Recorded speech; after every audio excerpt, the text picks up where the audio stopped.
long ago tales, and she told me that one day 2 spider sisters came out of a hole in the ground, and they saw all the beauty that surrounds Acoma. The mesas, beautiful mesas, the pinon trees, cedar trees, all around was beautiful. So they went back in and told the Huchan, that's the chief of the tribe. And they told him, it's so pretty up there, why don't we move, up there? Everything is so beautiful. So the Huchan got the Kokopelli, the humpback flute player, to lead the people out from the underworld into the world we live in now.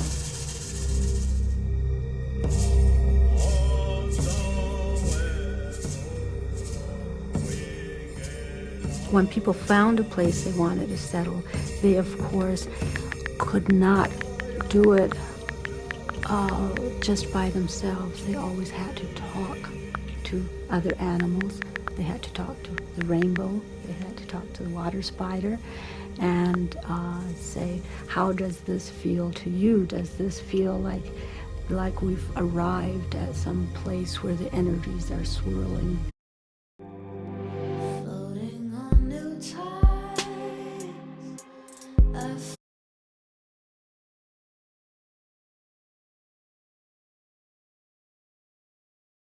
Into heaven, like in the pyramid of Unas.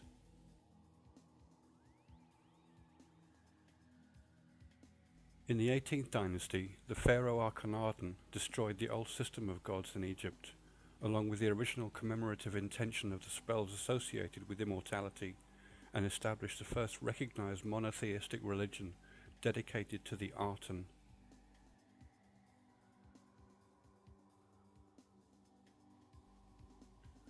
By the 19th dynasty, salvation was for sale, in the form of a scroll you could take with you to your burial, as if it had a magical power to help you in your journey through the afterlife and the underworld. The more money you had, the more spells you could buy for your own magic scroll, thereby apparently guaranteeing your success.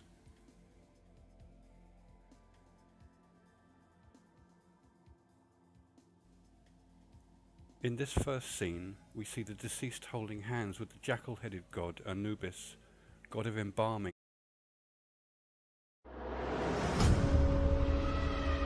Of bodies and guarded burials. In the ancient Egyptian religion, the god of mortuaries was often depicted as a seated black jackal, or as a man with the head of a jackal or wild dog, usually in a lying down or crouching position with tall pointed ears and a bushy long tail. The color of Anubis's fur has been interpreted as both the black skin of a rotting corpse and the black mud of a fertile farmland. He wears some sort of necklace, with magical connotations which has engraved writings on. Less often, he appears in human form with a canine head. Today I'm going to give you a quick overview of ancient Egypt, both its mythology as well as its history. So I'll be showing you a family tree of the main Egyptian god. Because of this, there is no one correct way to arrange the ancient Egyptian gods into a family tree chart. What I'm about to show you is just one of the many ways that the gods were together. They were the parents of Khonsu, the moon god. So these two triads were associated with Lower Egypt and Upper Egypt, respectively. However, eventually a group of 9 gods, known as the Ennead, Enea being the Greek word for the number 9, became the main set of gods for all of Egypt. At the top was Ra, the king of the gods and the main god of the sun. His center of worship was in a city near Memphis, which the Greeks later called Heliopolis, city of the sun. Ra took many forms, As I already mentioned, he was sometimes Amun-Ra, associated with the main Theban god Amun. But he was also sometimes Khepri, the god of the morning sun, and Atum, the god of the evening sun. Ra was the father of Shu and Tefnut, god of the wind and goddess of the rain. Together, they were the parents of Geb and Nut, god of the earth and goddess of the sky. Note that in European mythologies, earth is usually a mother, and the sky is usually a father. So, for example, in Memphis, these three gods were the most important. I've shown them in red to match with Lower Egypt on the map and with the Old Kingdom on the timeline. In this triad, there was a father, mother, and child. The father was Ptah, the god of craftsmanship. This makes sense because Lower Egypt is the place where all the big pyramids are. His consort was Sekhmet, the goddess of healing, and together they were the parents of Nefertim, the god of beauty, although sometimes his mother is said to be Sekhmet's sister, Bastet. She's the goddess with the head of a cat. In Thebes, however, a different triad of gods was worshipped. I've shown them in blue to match with Upper Egypt on the map and with the New Kingdom on the timeline. In the Theban triad, the father was Amun, who was later associated with Ra, the sun god.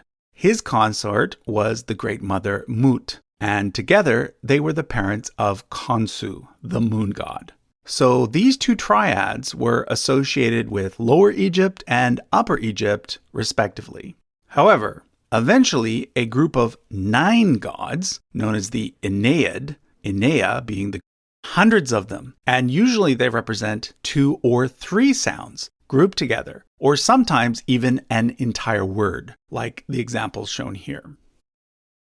Overraskende billige priser på nemlig.com. Normal pris op til 19,95. I denne uge pålæg fra den grønne. Glowing eyes.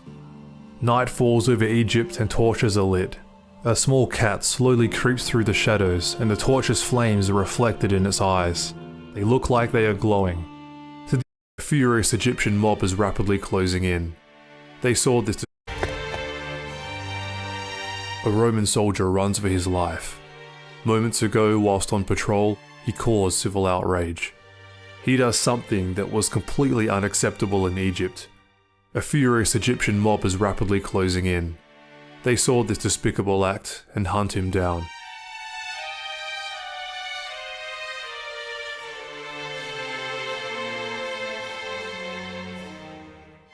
The Romans are disgusted that one of their own died in the hands of an enraged Egyptian mob. They are appalled, but they know he crossed the line. A line that no one living in Egypt dare cross.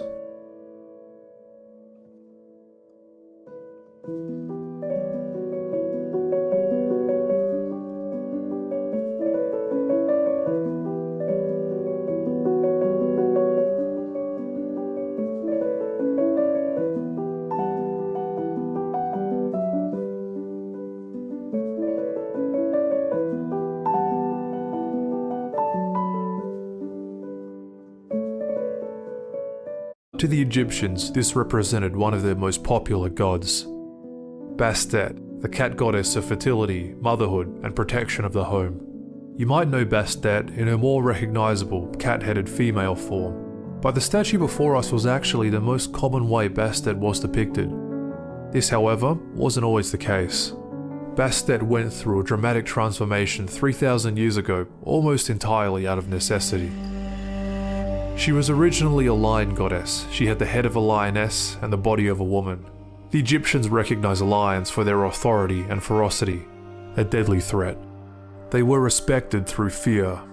Running into a hungry lion in Egypt was not a very fun time. Unless you happen to be a mouse, your impression of a household cat probably isn't a ferocious predator. So this still begs the question, what's the reason for Bastet's transformation? Why did Bastet morph from a fierce lion into a fluffy cat? Our first clues lie in some of the earliest Egyptian mythology. Bastet's father was sun god Ra. Arguably one of the most significant Egyptian gods, he had dominion over the sun. He wielded the strength and the dominance of the Eye of Ra, an instrument of power and vengeance.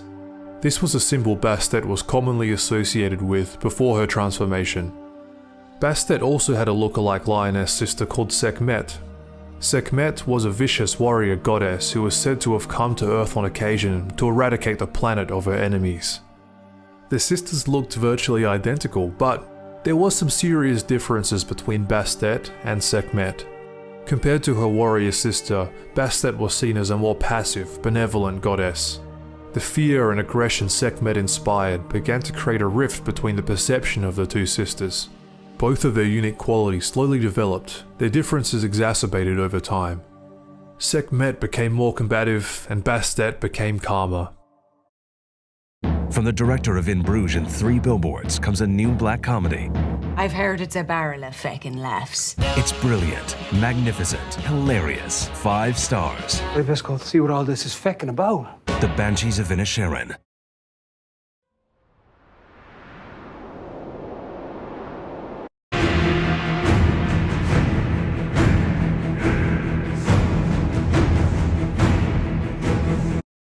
The god of mortuaries was often depicted as a seated black jackal or as a man with the head of a jackal or wild dog, usually in a lying down or crouching position with tall pointed ears and a bushy long tail.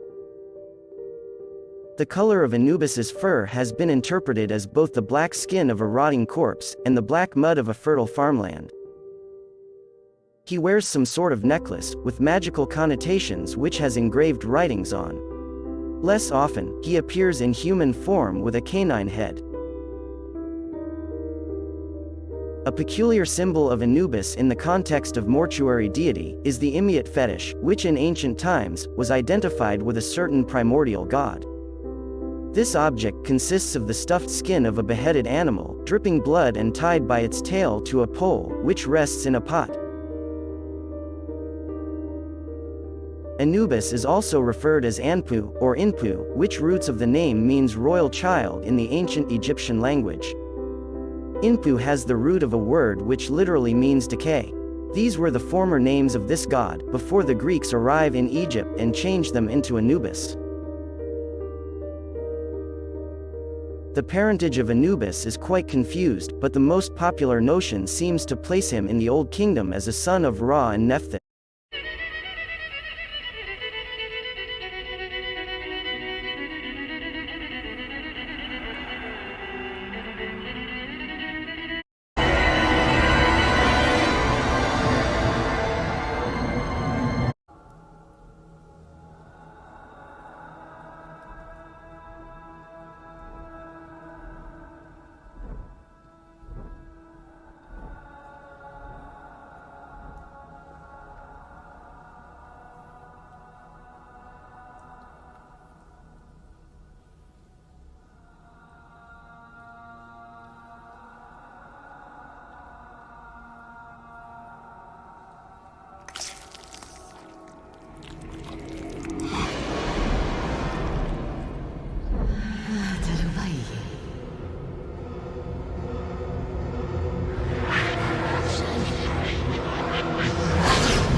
What have you done, Lestat?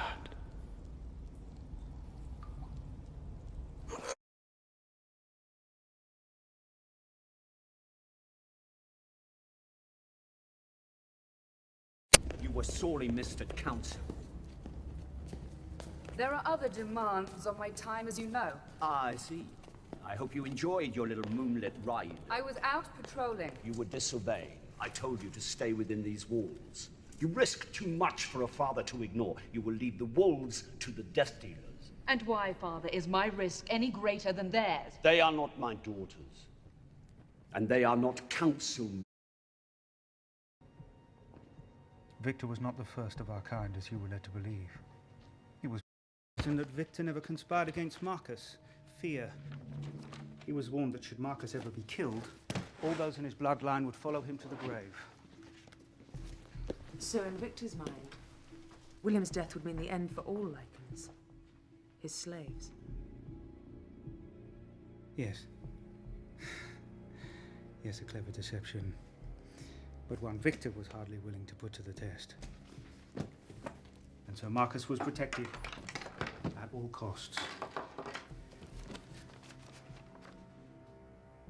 Ah, yes, here we are.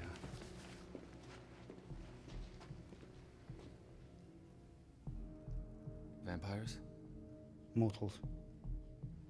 Men loyal to Alexander Corvinus, the father of us all.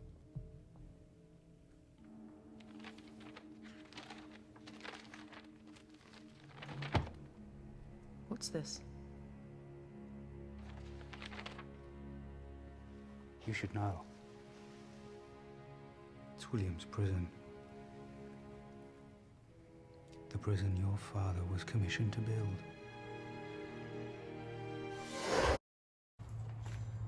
Hey, brothers and sisters, I rallied the courage today to get in front of this camera because there's something I really want to share. The god of mortuaries was often depicted as a seated black jackal. Anubis is also referred as Anpu, or Inpu, which roots of the name means royal child in the ancient Egyptian language. Inpu has an earlier symbol of Anubis in the context of mortuary deity, is the Imyat fetish, which in ancient times, was identified with a certain primordial god. This object consists of the stuffed skin of a beheaded animal, dripping blood and tied by its tail to a pole, which rests in a pot. Anubis is also referred as Anpu, or Inpu, which roots of the name means royal child in the ancient Egyptian language. Inpu has the root of a word which literally means decay. These were the former names of this god, before the Greeks arrive in Egypt and change them into Anubis. The parentage of Anubis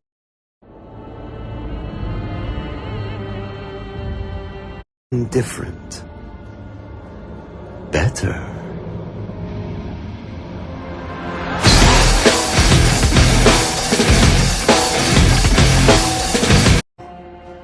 Living in the shadows, feeding in the darkness with only your own company to keep, rots into a solitary, hollow existence. Immortality seems like a good idea, until you realize you're going to spend it alone.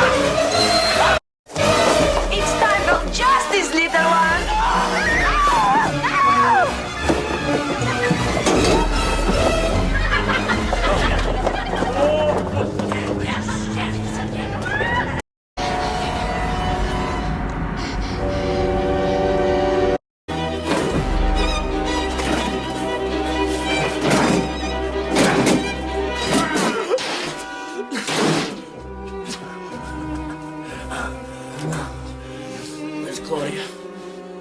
Claudia, I cannot help her. Where's Claudia? I can't save her. Chloe! I will only risk losing you. Chloe, don't!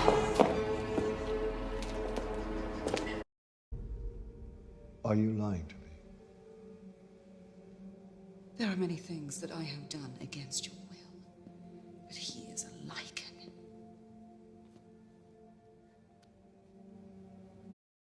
I knew it could not be true, not my own daughter. How could you? I love him. Oh! You have betrayed me! To be... Ladies first.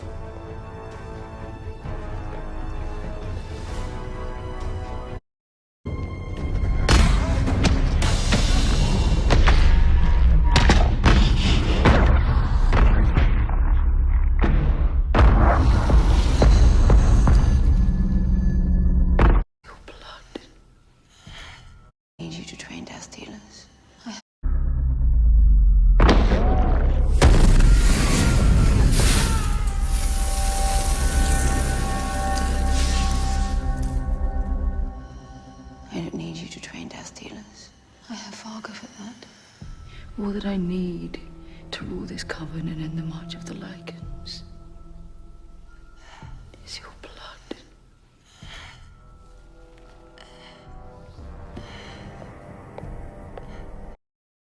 Fathers. When 3-year-old Sally Hemings arrived at Monticello as part of an inheritance for Thomas Jefferson, she could not have guessed the adventure her life would become. But when we examine Sally's life and the difficult choices she made, we are forced to focus less on the possibility of a romantic relationship between man and woman, and more on the disturbing dynamic between slave and master. Oh, I think. In the Paris of 1789, Jefferson was enjoying his role as a patron saint and advisor as the masses stormed the Bastille and historians wanted to determine the original layout of the Monticello plantation, and in doing so, they ran across a document written by one of Thomas Jefferson's grandsons. In his documents, Jefferson's grandson describes a room that didn't fit in with the known layout of the Monticello plantation.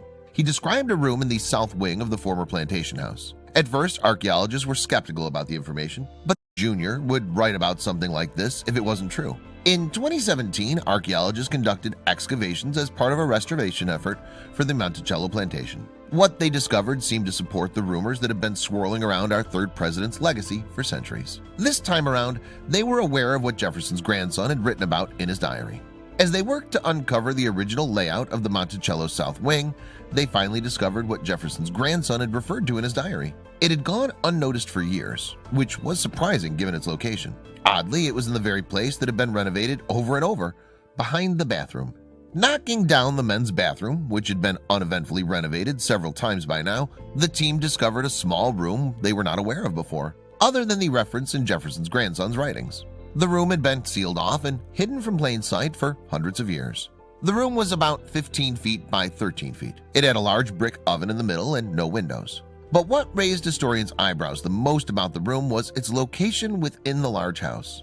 It was very close proximity to Jefferson's personal room, just down the hall. Let's rewind the clock 200 years to the time of Jefferson. A political journalist who wrote for a Richmond newspaper, James T. Callender, wrote an inflammatory report on Jefferson with the intent to slander his name. The primary allegation in the report suggested that Jefferson had started a relationship with a woman after his wife died. In and of itself, that's not too bad of an accusation, but things heated up as Callender further asserted that Jefferson had started a relationship with a slave girl who had been on the plantation from a very young age. Callender referred to the girl as Jefferson's concubine. Callender also stated that Jefferson had children by her, but did not list himself as the father of the children in public record in an attempt to keep his indiscretions hush-hush. By this point in time, rumors had already been swirling that there were people out there who bore an uncanny resemblance to the president.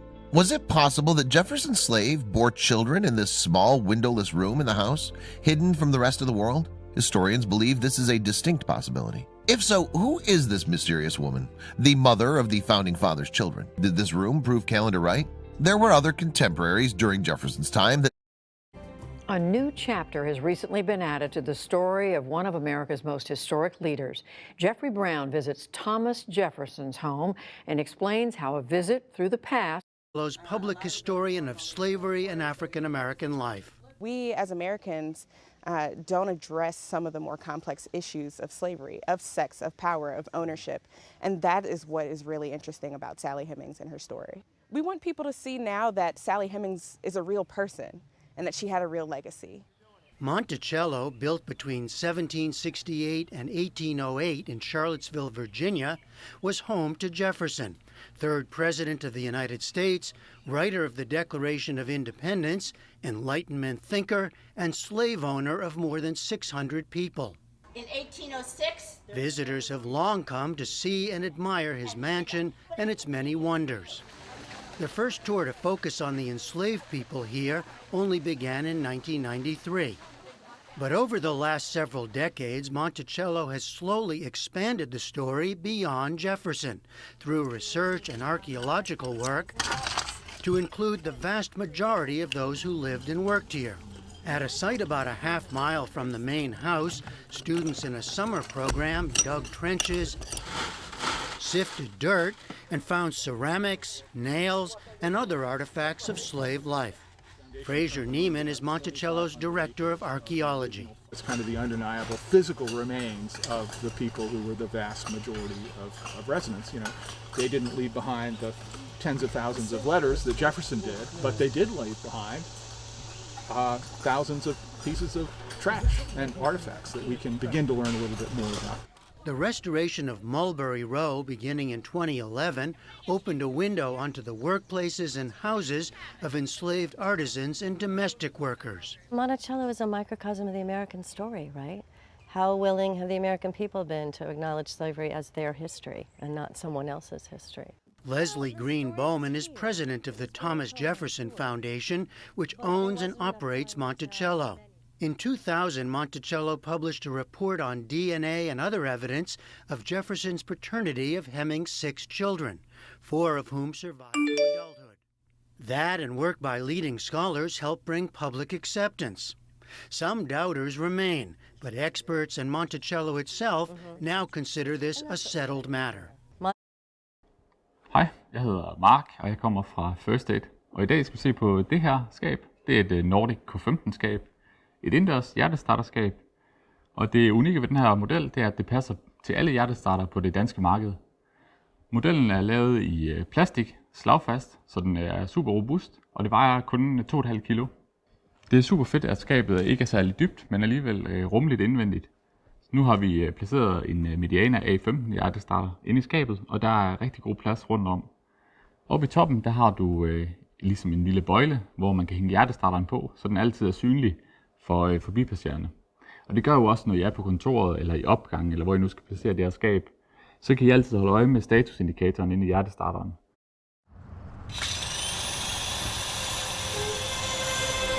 Generations. And down one more level, here is Bob's second cousin. Notice that second cousins share the same great-grandparent. Moved part. Third cousins once removed, third cousins twice removed, and so on. Let's take a good look at what we have so far. We can expand Bob's family tree as far as we want.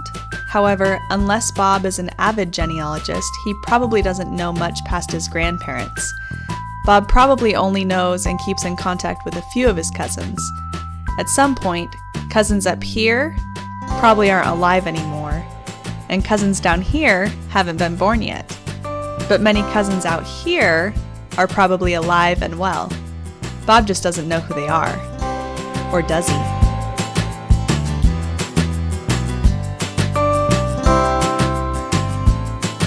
Get witchy.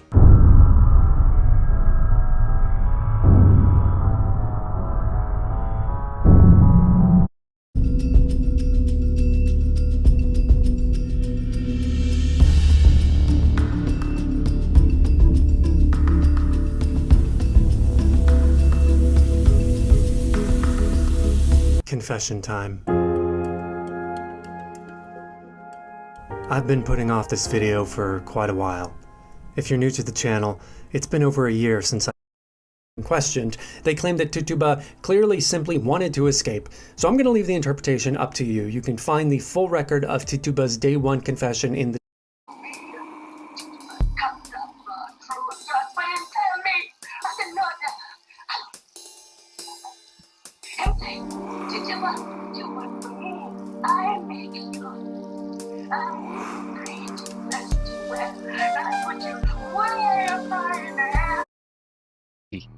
had been fishing, and he was showing her the red snappers he had caught. He had carried them to the kitchen in a big hand-woven basket. His yellow-white coral-encrusted coastline blazed in the brilliant light. Tituba could see part of the shoreline from the windows of Susanna's. Get witchy.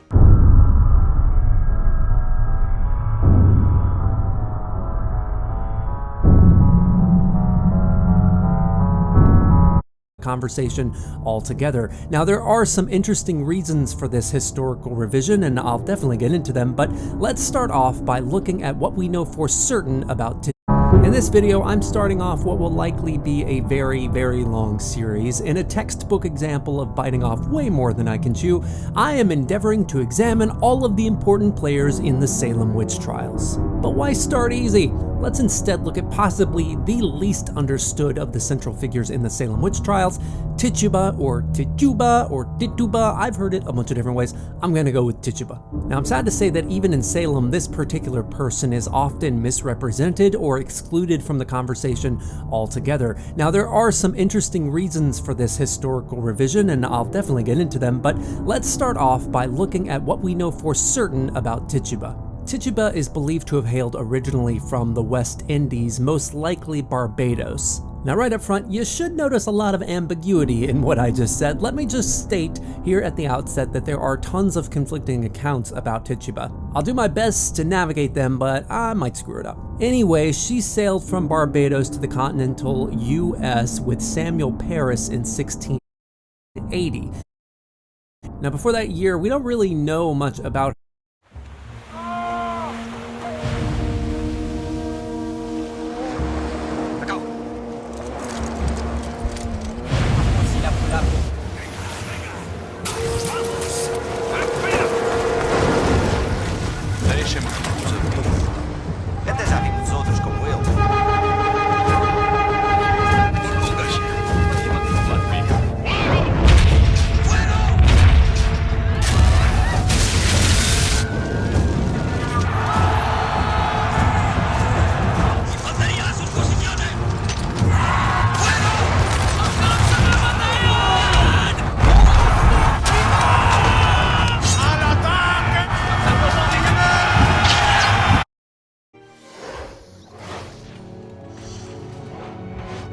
So you've been the one keeping a watch over this for me, have you?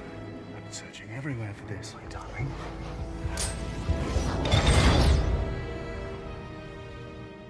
What is it? What's wrong? She now understands why her family was killed. But that was many years later. The Winter Revolution's escape. Your father knew too much. Or too much for Victor to risk. Du også til lette løsninger? Så er Easy dit nye mobilselskab. Lige nu. This is made clear in hieroglyphics which tell stories of her softer, more nurturing side. He runs for his life. Moments ago, whilst on patrol, he caused civil outrage. He does something that was completely unacceptable in Egypt. A furious Egyptian mob is rapidly closing in. They saw this despicable act and hunt him down.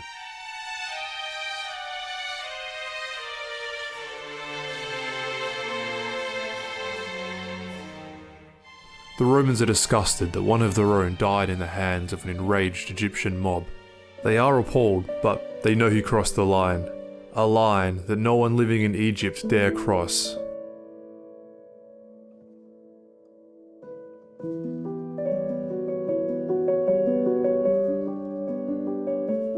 It is for God's glory. So that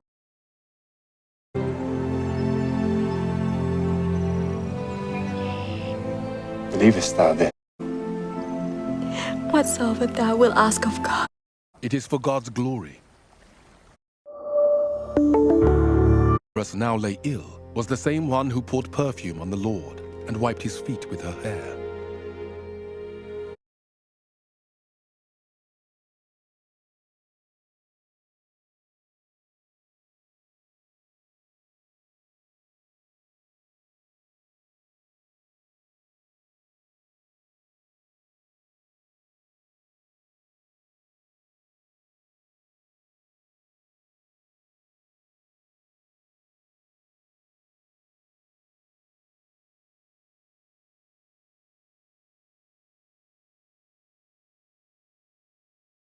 Diseases, physical and intellectual abilities, effects on height, weight, and fertility.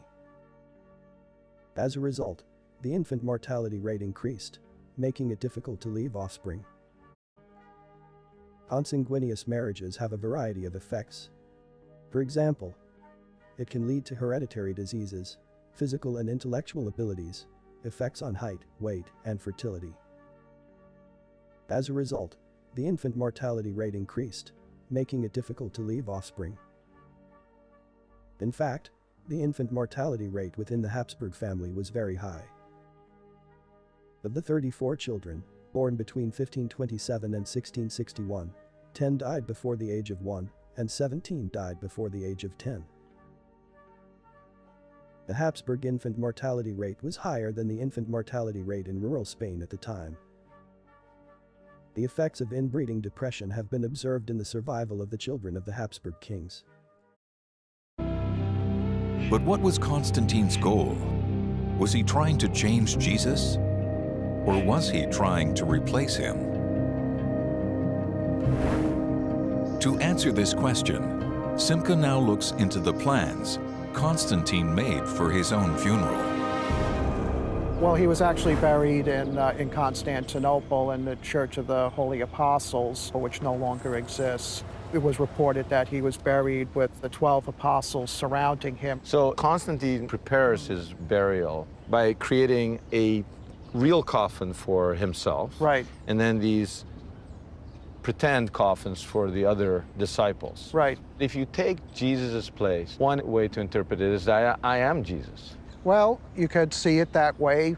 On earth, the Roman emperors do become the stand-in for Jesus, because now with the Christian Roman Empire, the emperor takes on the role as being the leader of the worldwide Christian community. But by taking Jesus' place, did Constantine see himself as someone who could promote Jesus' message or subvert it? Can the arch also answer this question? From this high vantage point, Simca suddenly makes a discovery that would have never occurred to him below. How you position something relative to something else, that's sacred geometry. He's essentially putting himself in relationship with the Flavians. Just on the other side of Constantine's arch is the famous Colosseum, built by the Emperor Vespasian Flavius.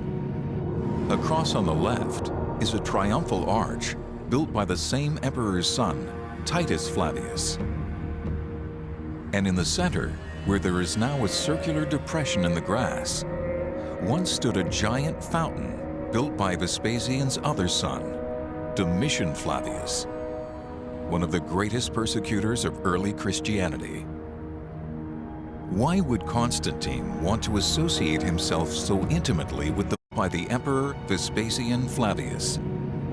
Across on the left is a triumphal arch built by the same emperor's son, Titus Flavius. And in the center, where there is now a circular depression in the grass, once stood a giant fountain built by Vespasian's other son, Domitian Flavius, one of the greatest persecutors of early Christianity. Why would Constantine want to associate himself so intimately with the Flavian dynasty? As it turns out, the first-century Flavian emperors have gone down in history as the men who destroyed Jerusalem and the Holy Temple in it. They could literally boast that they had torched the house of God. Jesus wept for the destruction of the temple. In contrast, by positioning his arch in close proximity to the destroyers of the temple, Constantine was permanently linking his legacy with theirs. But if that wasn't enough, he celebrated the Flavian name as his own. He called himself Flavius Constantinus. Could it be that just as the Flavians boasted that they had defeated the God of Israel, Constantine schemed to defeat the religion that worshipped Jesus as God's Son?